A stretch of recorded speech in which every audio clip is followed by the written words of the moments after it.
नमस्कार दोस्तों, एक बार फिर से हमारे YouTube चैनल में आपका दिल से स्वागत है। दोस्तों, तथागत गौतम बुद्ध कहते हैं, लोगों के मन में गंदे विचार क्यों आते हैं? हम नहीं चाहते, पर फिर भी हमारे मन में गंदे विचार आते ही रहते हैं। लेकिन क्यों? मन ही हमारा सबसे बड़ा दोस्त है और मन ही हमारा सबसे बड़ा शत्रु है। जब हम अपने मन के हिसाब से चलते हैं तो मन हमें भटका देता है, और जब हम अपनी मन को संतुलित कर लेते हैं तो हम अपनी जिंदगी में सब कुछ पा लेते हैं। हम हमारे मन में आने वाले गंदे विचारों को रोकने की कोशिश करते हैं, पर जितना हम रोकते हैं उतने यह विचार हमारे अंदर प्रवेश करते जाते हैं। आप जिस चीज से जितना दूर भागेंगे उतना ही वह चीज आपको अपने पास लेगी। इसलिए उस चीज से भागो मत, उस पर संतुलन कायम करो।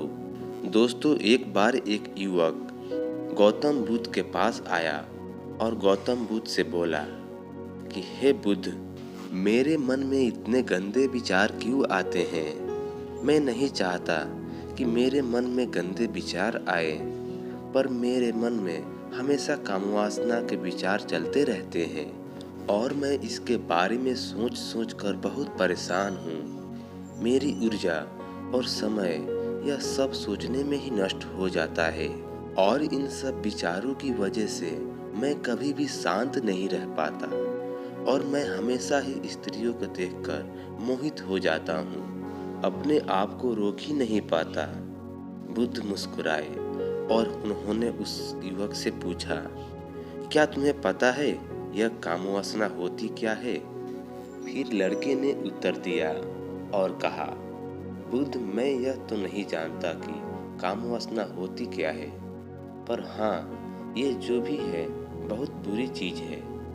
फिर बुद्ध ने उस युवक से कहा कि सबसे पहले तो तुम्हें यह समझना है कि प्राकृतिक रूप से जो भी चीज हमारे अंदर है वह बुरी नहीं है। हमारे जीवन में उसकी कुछ न कुछ जरूरत है।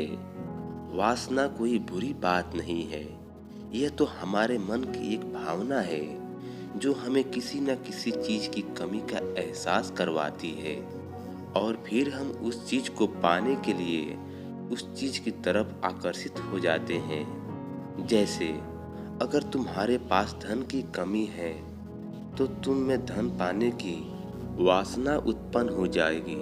तो वासना कुछ और नहीं, बस एक प्रकार की कमी है जो कि एक प्रकार की जरूरत का एहसास है, और जब ये जरूरत शारीरिक हो तो हम इसे कामवासना का नाम देते हैं।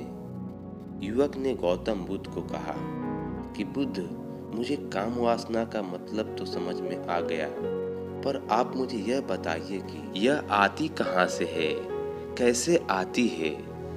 तब गौतम बुद्ध ने कहा कि काम वासना कहीं से आती नहीं है, यह तो हमारे अंदर ही होती है, और इसका होना तो जरूरी भी है, तभी तो मानव जाति का विस्तार होगा। युवक ने कहा, जब यह हमारे अंदर ही है और जरूरी भी है तो फिर लोग इसे गलत क्यों बोलते हैं? तब गौतम बुद्ध ने कहा, यही तो समस्या है। लोगों ने काम वासना को गलत तरीके से सोच लिया है। इसे छिपाने की, दबाने की कोशिश करते हैं। काम वासना गलत नहीं है, बल्कि काम वासना का गलत तरीके से प्रयोग करना गलत बात है। लोग जिससे प्रेम करते हैं बस उसी के लिए जीने लग जाते हैं, उसे पाना ही अपना लक्ष्य बना लेते हैं और उसी के बारे में हमेशा सोचते रहते हैं, पर यह सब गलत है। तथागत गौतम बुद्ध ने युवक से कहा, क्या तुम्हें पता है जानवरों में भी कामवासना होती है? युवक ने उत्तर दिया, हाँ बुद्ध, जानवरों में भी कामवासना होती है, क्योंकि जानवर भी तो आखिर अपनी पीढ़ी को आगे बढ़ाएंगे। बुद्ध ने कहा कि तो फिर हम जानवरों की कामवासना को गलत क्यों नहीं कहते? युवक ने कहा, मुझे नहीं पता महात्मा, आप ही मुझे बताइए। गौतम बुद्ध ने कहा कि जानवर अपनी काम वासना का प्रयोग आनंद प्राप्ति के लिए नहीं करते। वो तो सिर्फ संतान उत्पन्न करने के लिए काम वासना का प्रयोग करते हैं। जानवरों को प्रकृति ने इतनी समझ नहीं दी कि वह काम वासना को अपने सुख का आधार बना सके, जबकि मनुष्य अपने समझ के बलबूते पर प्रकृति में पाई जाने वाली प्रत्येक वस्तु को अपने सुख के लिए अपने प्रयोग करता है। हम इंसानों ने ही काम वासना को अपने सुख का साधन बना लिया है, जबकि प्रकृति ने तो हमें अपने वंश को आगे बढ़ाने के लिए दिया था। लेकिन इंसानों ने इसे अपने जीवन का परम लक्ष्य बना रखा है और इस तरह से काम वासना का बेलगाम हो जाना गलत है। युवक ने मुझसे पूछा, महात्मा जी, ये काम वासना पर हम हावी क्यों होते हैं, क्यों ये बेलगाम हो जाता है? तब गौतम बुद्ध ने कहा कि सुनो, अब जो मैं तुम्हें बताऊंगा उसे तुम ध्यान पूर्वक सुनना। काम वासना का सारा खेल तुम्हें समझ आ जाएगा, तुम्हें तुम्हारे सारे सवालों का जवाब मिल जाएगा, बस तुम्हें ध्यान से सुनकर समझना है। फिर गौतम बुद्ध युवक को बताना शुरू करते हैं। एक बार की बात है, एक आश्रम में गुरु और उनके शिष्य रहा करते, जिससे रोजाना आश्रम के बाहर स्थित गांव में भिक्षा लेने के लिए जाते। उस आश्रम का एक शिष्य एक गांव में भिक्षा लेने जाता था। उसे रास्ते में एक नदी पड़ती थी, जिससे रोज उसी रास्ते से भिक्षा लेने जाता था। एक दिन उसने देखा कि एक लड़का पेड़ के पीछे छिपा है। वह उस लड़के के पास गया और उससे जाकर बोला, भाई, तुम इस पेड़ के पीछे छुपकर क्या देख रहे हो? अरे तुझे नहीं दिख रहा है क्या कि मैं क्या देख रहा हूँ? तब शिष्य ने नदी की तरफ देखा तो वहाँ पर कुछ लड़कियाँ पानी भर रही थी। वो लड़कियाँ 14-15 साल की होगी। तब शिष्य ने उस लड़के से कहा, अरे भाई, वहाँ पर तो लड़कियाँ पानी भर रही है, इसमें छिपकर देखने वाली क्या बात है?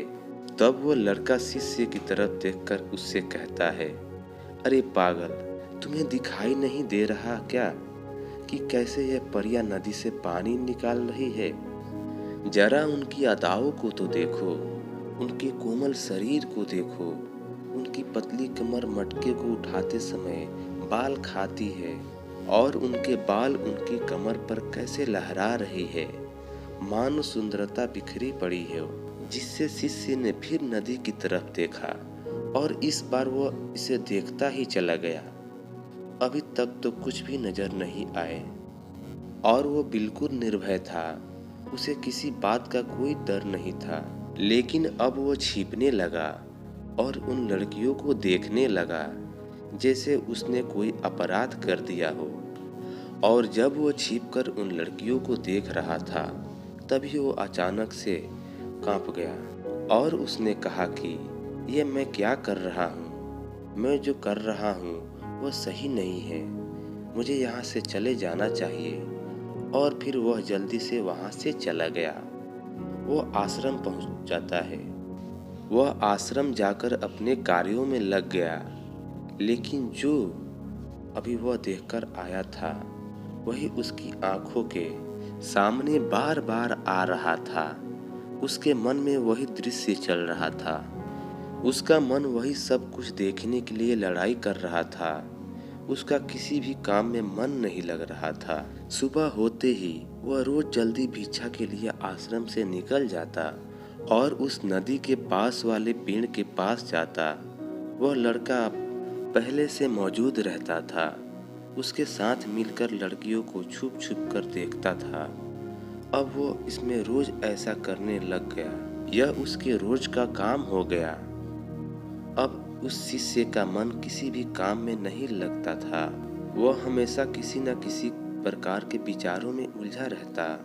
वो आश्रम के कार्य को भी ठीक ढंग से नहीं कर पा रहा था, ना वो ठीक से खाना खा पा रहा था। उसका मन बेचैन सा रहता था।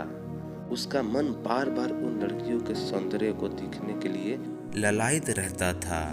जब गुरु भिक्षा देते तब भी उसे हिस्से का मन कहीं और विचारों में खोया रहता था। गुरु ने अपने शिष्य की हरकतों को बाप लिया था। तब एक दिन गुरु ने शिष्य को अपने पास बुलाया और कहा, कभी भी अपनी जिंदगी में किसी भी मनुष्य को तकलीफ पहुंचाने की इच्छा मत रखना, नहीं तो तुम भी हमेशा